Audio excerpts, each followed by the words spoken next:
जय श्री कृष्णा। राधे राधे। मित्रों, गुरुवार को जो भी इस व्रत कथा को सुनता है उन्हें भगवान विष्णु और माँ लक्ष्मी की विशेष कृपा प्राप्त होती है। इस व्रत को करने से और इसकी कथा को सुनने से व्यक्ति के सारे कष्ट दूर हो जाते हैं और सुखों की प्राप्ति होती है और साथ ही साथ भाग्य के द्वार भी खुल जाते हैं। तो आप लोग बड़ी ही श्रद्धा और प्रसन्नचित मन से इन कथाओं को पूरा अवश्य सुनिएगा। भारतवर्ष में एक प्रतापी और दानी राजा राज्य करता था। वह नित्य गरीबों और ब्राह्मणों की सहायता करता था। ये बात उसकी रानी को अच्छी नहीं लगती थी। वह न गरीबों को दान देती, ना ही भगवान का पूजन करती थी और राजा को भी दान देने से मना किया करती थी। एक दिन राजा शिकार खेलने वन को गए हुए थे तो रानी महल में अकेले थी। उसी समय बृहस्पति देव साधु वेश में राजा के महल में भिक्षा के लिए गए और भिक्षा मांगी तो रानी ने भिक्षा देने से इनकार किया और कहा, हे साधु महाराज, मैं तो दान पुण्य से तंग आ गई हूँ। मेरा पति सारा धन लुटाते रहता है। मेरी इच्छा है कि हमारा सारा धन नष्ट हो जाए, फिर ना रहेगा बांस ना बजेगी बांसुरी। साधु ने कहा, देवी तुम तो बड़ी विचित्र हो। धन संतान तो सभी चाहते हैं, पुत्र और लक्ष्मी तो पापी के घर में भी होने चाहिए। यदि तुम्हारे पास अधिक धन है तो भूखों को भोजन दो, प्यासों के लिए प्याऊ लगवाओ, मुसाफिरों के लिए धर्मशालाएं खुलवाओ। तो जो निर्धन अपनी कुंवारी कन्याओं का विवाह नहीं कर सकते हैं उनका विवाह करा दो। ऐसे और कई काम हैं जिनको करने से तुम्हारा यश लोक परलोक में फैलेगा। परंतु रानी पर उपदेश का कोई भी प्रभाव ना पड़ा। वह बोली, महाराज आप मुझे कुछ ना समझाइए। मैं ऐसा धन नहीं चाहती जो हर जगह बांटती फिरूं। साधु ने उत्तर दिया, यदि तुम्हारी ऐसी इच्छा है तो तथास्तु। तुम ऐसा करना कि बृहस्पतिवार को घर लीपकर पीली मिट्टी से अपना सिर धोकर स्नान करना, भट्टी चढ़ाकर कपड़े धोना। ऐसा करने से आपका सारा धन नष्ट हो जाएगा। इतना कहकर वह साधु महाराज वहाँ से चल दिए। साधु के अनुसार कही बातों को पूरा करते हुए रानी को केवल 3 बृहस्पतिवार ही बीते थे कि समस्त धन संपत्ति नष्ट हो गई। भोजन के लिए राजा का परिवार तरसने लगा। तब एक दिन राजा ने रानी से बोला कि हे रानी, तुम यहीं रहो, मैं दूसरे देश को जाता हूँ, क्योंकि यहाँ पर सभी लोग मुझे जानते हैं, इसलिए मैं कोई छोटा कार्य नहीं कर सकता। ऐसा कहकर राजा परदेश चला गया। वहाँ वह जंगल से लकड़ी काट कर लाता और शहर में बेचता। इस तरह वह अपना जीवन व्यतीत करने लगा। इधर राजा के परदेश जाते ही रानी और दासी दुखी रहने लगे। एक बार जब रानी और दासी को 7 दिन तक बिना भोजन के रहना पड़ा तो रानी ने अपनी दासी से कहा, हे दासी, पास ही के नगर में मेरी बहन रहती है, वह बड़ी धनवान है। तू उसके पास जा और कुछ ले आ ताकि थोड़ी बहुत गुजर बसर हो जाए। दासी रानी के बहन के पास गई। उस दिन गुरुवार था और रानी की बहन उस समय बृहस्पतिवार व्रत की कथा सुन रही थी। दासी ने रानी की बहन को अपनी रानी का संदेश दिया, लेकिन रानी की बड़ी बहन ने कोई उत्तर नहीं दिया। जब दासी को रानी की बहन से कोई उत्तर नहीं मिला तो वह बहुत दुखी हुई और उसे क्रोध भी आया। दासी ने वापस आकर रानी को सारी बात बता दी। ये सुनकर रानी ने अपने भाग्य को कोसा। उधर रानी की बहन ने सोचा कि मेरी बहन की दासी आई थी, परंतु मैं उससे नहीं बोली, इससे वह बहुत दुखी हुई होगी। कथा सुनकर और पूजन समाप्त करके वह अपनी बहन के घर आई और कहने लगी, हे बहन, मैं बृहस्पतिवार का व्रत कर रही थी। तुम्हारी दासी मेरे घर आई थी, परंतु जब तक कथा होती तब तक ना तो उठते हैं और ना ही बोलते हैं, इसलिए मैं कुछ नहीं बोली। कहो दासी क्यों आई थी? रानी बोली, बहन तुमसे क्या छुपाऊं, हमारे घर में खाने तक को अनाज नहीं था। ऐसा कहते कहते रानी की आंखें भर आईं। उसने दासी समेत पिछले 7 दिनों से भूखे रहने तक की बात अपनी बहन को विस्तार पूर्वक सुना दी। रानी की बहन बोली, देखो बहन, भगवान बृहस्पति देव सबकी मनोकामनाओं को पूर्ण करते हैं। देखो शायद तुम्हारे घर में अनाज रखा हो। पहले तो रानी को विश्वास नहीं हुआ, पर बहन के आग्रह करने पर उसने अपनी दासी को अंदर भेजा तो उसे सचमुच अनाज से भरा एक घड़ा मिल गया। ये देखकर दासी को बड़ी हैरानी हुई। दासी रानी से कहने लगी, हे रानी, जब हमको भोजन नहीं मिलता तो हम व्रत ही तो करते हैं, इसलिए क्यों ना इनसे व्रत और कथा की विधि पूछ ली जाए ताकि हम भी व्रत कर सकें। तब रानी ने अपनी बहन से बृहस्पतिवार व्रत के बारे में पूछा। उसकी बहन ने बताया, बृहस्पतिवार के व्रत में चने की दाल और मुनक्का से भगवान विष्णु का केले की जड़ में पूजन करें तथा दीपक जलाएं, व्रत कथा सुने और पीला भोजन ही करें। इससे बृहस्पति देव प्रसन्न होते हैं। व्रत और पूजन विधि बताकर रानी की बहन अपने घर को लौट गई। 7 दिन के बाद जब गुरुवार आया तो रानी और दासी ने व्रत रखा। घुड़साल में जाकर चना और गुड़ लेकर आई, फिर उससे केले की जड़ तथा विष्णु भगवान का पूजन किया। अब पीला भोजन कहाँ से आए, इस बात को लेकर दोनों बहुत दुखी थीं। चूँकि उन्होंने व्रत रखा था, इसलिए बृहस्पति देव उनसे प्रसन्न थे। इसलिए वे एक साधारण व्यक्ति का रूप धरकर 2 थालों में सुंदर पीला भोजन दासी को दे गए। भोजन पाकर दासी प्रसन्न हुई और फिर रानी के साथ मिलकर भोजन को ग्रहण किया। उसके बाद वे सभी गुरुवार को व्रत और पूजन करने लगीं। बृहस्पति देव भगवान की कृपा से उनके पास फिर से धन संपत्ति आ गई, परंतु रानी फिर से पहले की तरह आलस्य करने लगी। तब दासी बोली, देखो रानी, तुम पहले भी इस प्रकार आलस्य करती थी, तुम्हें धन रखने में कष्ट होता था, इस कारण सभी धन नष्ट हो गया, और अब जब भगवान बृहस्पति देव की कृपा से धन मिला है तो तुम्हें फिर से आलस्य होता है। रानी को समझाते हुए दासी कहती है कि बड़ी मुसीबतों के बाद हमने ये धन पाया है, इसलिए हमें दान पुण्य करना चाहिए, भूखे मनुष्यों को भोजन कराना चाहिए और धन को शुभ कार्यों में खर्च करना चाहिए, जिससे तुम्हारे कुल का यश बढ़ेगा, स्वर्ग की प्राप्ति होगी और पितृ प्रसन्न होंगे। दासी की बात मानकर रानी अपना धन शुभ कार्यों में खर्च करने लगी, जिससे पूरे नगर में उसका यश फैलने लगा। बृहस्पतिवार व्रत कथा के बाद श्रद्धा के साथ आरती की जानी चाहिए। इसके बाद प्रसाद बांटकर उसे ग्रहण करना चाहिए। एक दिन राजा दुखी होकर जंगल में एक पेड़ के नीचे आसन जमाकर बैठ गया। वह अपनी दशा को याद करके व्याकुल होने लगा। बृहस्पतिवार का दिन था। एकाएक उसने देखा कि निर्जन वन में एक साधु प्रकट हुए। वह साधु वेश में स्वयं बृहस्पति देवता थे। लकड़हारे के सामने जाकर बोले, हे लकड़हारे, इस सुनसान जंगल में तू चिंता मग्न क्यों बैठा है? लकड़हारे ने दोनों हाथ जोड़कर प्रणाम किया और उत्तर दिया, महात्मा जी, आप सब कुछ जानते हैं, मैं क्या कहूँ? ये कहकर रोने लगा और साधु को अपनी आत्मकथा सुनाई। महात्मा जी ने कहा, तुम्हारी स्त्री ने बृहस्पति के दिन बृहस्पति भगवान का निरादर किया है, जिसके कारण रुष्ट होकर उन्होंने तुम्हारी ये दशा कर दी है। अब तुम चिंता को दूर करके मेरे कहने पर चलो तो तुम्हारे सब कष्ट दूर हो जाएंगे और भगवान पहले से भी अधिक संपत्ति तुम्हें देंगे। तुम बृहस्पति के दिन कथा किया करो। 2 पैसे के चने मुनक्का लाकर उसका प्रसाद बनाओ और शुद्ध जल से लोटे में शक्कर मिलाकर अमृत तैयार करो। कथा के पश्चात अपने सारे परिवार और सुनने वाले प्रेमियों में अमृत व प्रसाद बांटकर आप भी ग्रहण करो। ऐसा करने से भगवान तुम्हारी सब मनोकामनाएं पूरी करेंगे। साधु के ऐसे वचन सुनकर लकड़हारा बोला, हे प्रभु, मुझे लकड़ी बेचकर इतना पैसा नहीं मिलता जिससे भोजन के उपरांत कुछ बचा सकूं। मैंने रात्रि में अपनी स्त्री को व्याकुल देखा है। मेरे पास कुछ भी नहीं जिससे मैं उसकी खबर मंगा सकूं। साधु ने कहा, हे लकड़हारे, तुम किसी बात की चिंता मत करो। बृहस्पति के दिन तुम रोजाना की तरह लकड़ियां लेकर शहर को जाओ। तुमको रोज से दुगना धन प्राप्त होगा, जिससे तुम भली भांति भोजन कर लोगे तथा बृहस्पति देव की पूजा का सामान भी आ जाएगा। इतना कहकर साधु अंतर ध्यान हो गए। धीरे धीरे समय व्यतीत होने पर फिर वही बृहस्पतिवार का दिन आया। लकड़हारा जंगल से लकड़ी काटकर किसी शहर में बेचने गया।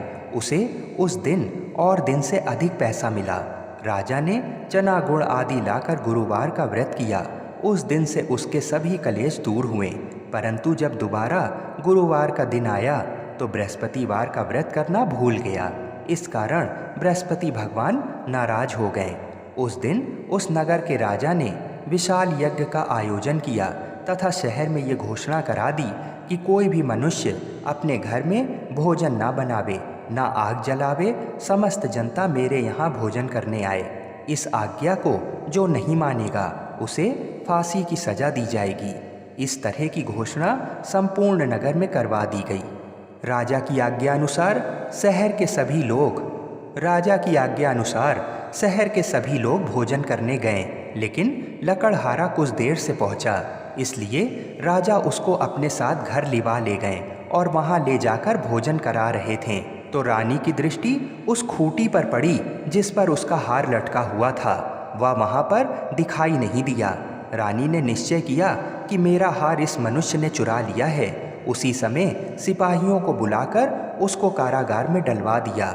जब लकड़हारा कारागार में पड़ गया और बहुत दुखी होकर विचार करने लगा कि ना जाने कौन से पूर्व जन्म के कर्म से मुझे ये दुख प्राप्त हुआ है, और उसी साधु को याद करने लगा जो कि जंगल में मिला था। उसी समय तत्काल बृहस्पति देव साधु के रूप में प्रकट हुए और उसकी दशा को देखकर कहने लगे, अरे मूर्ख, तूने बृहस्पति देव की कथा नहीं करी, इस कारण तुझे दुख प्राप्त हुआ है। अब चिंता मत कर, बृहस्पतिवार के दिन कारागार के दरवाजे पर 4 पैसे पड़े मिलेंगे, उनसे तू बृहस्पति देव की पूजा करना, तेरे सभी कष्ट दूर हो जाएंगे। बृहस्पति के दिन उसे 4 पैसे मिले। लकड़हारे ने कथा कही। उसी रात्रि को बृहस्पति देव ने उस नगर के राजा को स्वप्न में कहा, हे राजा, तूने जिस आदमी को कारागार में बंद कर दिया है वह निर्दोष है, वह राजा है, उसे छोड़ देना। रानी का हार उस खूंटी पर लटका है। अगर तू ऐसा नहीं करेगा तो मैं तेरे राज्य को नष्ट कर दूंगा। इस तरह रात्रि के स्वप्न को देखकर राजा प्रातःकाल उठा और खूंटी पर हार देखकर लकड़हारे को बुलाकर क्षमा मांगी तथा लकड़हारे को योग्य सुंदर वस्त्र आभूषण देकर विदा कर दिया। बृहस्पति देव की आज्ञा अनुसार लकड़हारा अपने नगर को चल दिया। राजा जब अपने नगर के निकट पहुंचा तो उसे बड़ा आश्चर्य हुआ। नगर में पहले से अधिक बाग, तालाब, कुएं तथा बहुत सी धर्मशाला, मंदिर आदि बन गए थे। राजा ने पूछा कि ये किसका बाग है और धर्मशाला किसकी है। तब नगर के सब लोग कहने लगे, ये सब रानी और बांदी के हैं। तो राजा को आश्चर्य हुआ और गुस्सा भी आया। जब रानी ने ये खबर सुनी कि राजा आ रहे हैं तो उन्होंने दासी से कहा, हे दासी, देख राजा हमको कितनी बुरी हालत में छोड़ गए थे। हमारी ऐसी हालत देखकर वह लौट ना जाएं, इसलिए तू दरवाजे पर खड़ी हो जा। आज्ञा अनुसार दासी दरवाजे पर खड़ी हो गई। राजा आए तो उन्हें अपने साथ ले गई। तब राजा ने क्रोध करके अपनी रानी से पूछा कि ये धन तुम्हें कैसे प्राप्त हुआ। तब उन्होंने कहा कि हमें ये सब धन बृहस्पति देव के इस व्रत के प्रभाव से प्राप्त हुआ है। राजा ने निश्चय किया कि 7 रोज बाद तो सभी बृहस्पति देव का पूजन करते हैं, परंतु मैं प्रतिदिन दिन में 3 बार कहानी तथा रोज व्रत किया करूँगा। अब हर समय राजा के दुपट्टे में चने की दाल बंधी रहती तथा दिन में 3 बार कहानी कहता। एक रोज राजा ने विचार किया कि चलो अपनी बहन के यहाँ हो आएं। इस तरह निश्चय कर राजा घोड़े पर सवार हो अपनी बहन के यहाँ को चला गया। मार्ग में उसने देखा कि कुछ आदमी एक मुर्दे को लेकर जा रहे हैं। उन्हें रोककर राजा कहने लगे, अरे भाइयों, मेरी बृहस्पति देव की कथा सुन लो। वे बोले, लो, हमारा तो आदमी मर गया है, इसको अपनी कथा की पड़ी है। परंतु कुछ आदमी बोले, अच्छा कहो, हम तुम्हारी कथा भी सुनेंगे। राजा ने दाल निकाली और जब कथा आधी हुई थी कि मुर्दा हिलने लगा, और जब कथा समाप्त हो गई तो राम राम करके मनुष्य उठकर खड़ा हो गया। आगे मार्ग में उसे एक किसान खेत में हल चलाता मिला। राजा ने उसे देख और उससे बोला, अरे भैया, तुम मेरी बृहस्पतिवार की कथा सुन लो। किसान बोला, जब तक मैं तेरी कथा सुनूंगा तब तक 4 हरैया खेत जोत लूँगा। जा अपनी कथा किसी और को सुनाना। इस तरह राजा आगे चलने लगा। राजा के हटते ही बैल पछाड़ खाकर गिर गए तथा किसान के पेट में बड़ी जोर का दर्द होने लगा। उस समय उसकी माँ रोटी लेकर आई। उसने जब ये देखा तो अपने पुत्र से सब हाल पूछा और बेटे ने सभी हाल कह दिया। तो बुढ़िया दौड़ी दौड़ी उस घुड़सवार के पास गई और उससे बोली कि मैं तेरी कथा सुनूंगी, तू अपनी कथा मेरे खेत पर चलकर ही कहना। राजा ने बुढ़िया के खेत में जाकर कथा कही, जिसके सुनते ही वह बैल उठ खड़े हुए तथा किसान के पेट का दर्द भी बंद हो गया। राजा अपनी बहन के घर पहुंच गया। बहन ने भाई की खूब मेहमानी की। दूसरे रोज प्रातःकाल राजा जागा तो वह देखने लगा कि सब लोग भोजन कर रहे हैं। राजा ने अपनी बहन से कहा, ऐसा कोई मनुष्य है जिसने भोजन नहीं किया हो? मेरी बृहस्पतिवार की कथा सुन ले। बहन बोली, हे भैया, ये देश ऐसा ही है कि पहले यहाँ लोग भोजन करते हैं, बाद में अन्य काम करते हैं। अगर कोई पड़ोस में हो तो देख आओ। वह ऐसा कहकर देखने चली गई, परंतु उसे कोई ऐसा व्यक्ति नहीं मिला जिसने भोजन ना किया हो। अतः वह एक कुम्हार के घर गई जिसका लड़का बीमार था। उसे मालूम हुआ कि उनके यहाँ 3 रोज से किसी ने भोजन नहीं किया है। रानी ने अपने भाई की कथा सुनने के लिए कुम्हार से कहा और वह तैयार हो गया। राजा ने जाकर बृहस्पतिवार की कथा कही, जिसको सुनकर उसका लड़का ठीक हो गया। अब तो राजा की प्रशंसा होने लगी। एक रोज राजा ने अपनी बहन से कहा कि हे बहन, हम अपने घर को जाएंगे, तुम भी तैयार हो जाओ। राजा की बहन ने अपनी सास से कहा। सास ने कहा, हाँ चली जाओ, परंतु अपने लड़के को मत ले जाना, क्योंकि तेरे भाई की कोई औलाद नहीं है। बहन ने अपने भैया से कहा, हे भैया, मैं तो चलूँगी, पर कोई बालक नहीं आएगा। राजा बोला, जब कोई बालक नहीं चलेगा तब तुम ही क्या करोगी? बड़े दुखी मन से राजा अपने नगर को लौट आया। राजा ने अपनी रानी से कहा, हम निर्वंशी हैं, हमारा मुंह देखने का धर्म नहीं है और कुछ भोजन आदि नहीं किया।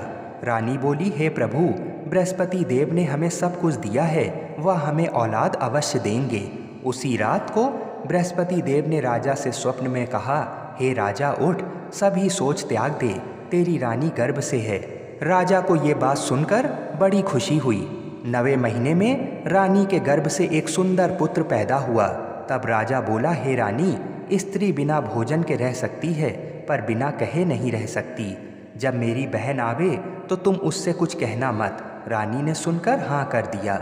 जब राजा की बहन ने ये शुभ समाचार सुना तो वह बहुत खुश हुई तथा बधाई लेकर अपने भाई के यहाँ आई। तभी रानी ने कहा, घोड़ा चढ़कर तो नहीं आई, गधा चढ़ी आई। राजा की बहन बोली, भाभी, मैं इस प्रकार ना कहती तो तुम्हें औलाद कैसे मिलती? बृहस्पति देव ऐसे ही हैं, जैसे जिसके मन में कामनाएं हैं सभी को पूर्ण करते हैं। जो सद्भावना पूर्वक बृहस्पतिवार का व्रत करता है एवं कथा पढ़ता है अथवा सुनता है, दूसरों को सुनाता है, बृहस्पति देव उसकी सभी मनोकामना पूर्ण करते हैं। भगवान बृहस्पति देव उसकी सदैव रक्षा करते हैं। संसार में जो मनुष्य सद्भावना से भगवान जी का पूजन व्रत सच्चे हृदय से करते हैं तो उनकी सभी मनोकामनाएं पूर्ण करते हैं। जैसी सच्ची भावना से रानी और राजा ने उनकी कथा का गुणगान किया तो उनकी सभी इच्छाएं बृहस्पति देव जी ने पूरी की। इसलिए पूर्ण कथा सुनने के बाद प्रसाद लेकर जाना चाहिए। हृदय से उसका मनन करते हुए जयकारा बोलना चाहिए। बोलो बृहस्पति देव की जय। बोलिए श्री लक्ष्मी नारायण भगवान की जय। बोलिए भगवान विष्णु की जय। बोलिए श्री राधा कृष्ण भगवान की जय। बोलिए श्री तुलसी शालिग्राम की जय। जय जय श्री राधे। आइए अब मनोकामनाओं को पूरी करने वाली बृहस्पति देव जी की कथा को सुनते हैं। प्राचीन काल में एक ब्राह्मण रहता था। वह बहुत निर्धन था। उसके कोई संतान नहीं थी। उसकी स्त्री बहुत मलिनता के साथ रहती थी। वह ना तो स्नान करती, ना किसी देवता का पूजन करती थी। इससे ब्राह्मण देवता बड़े दुखी थे।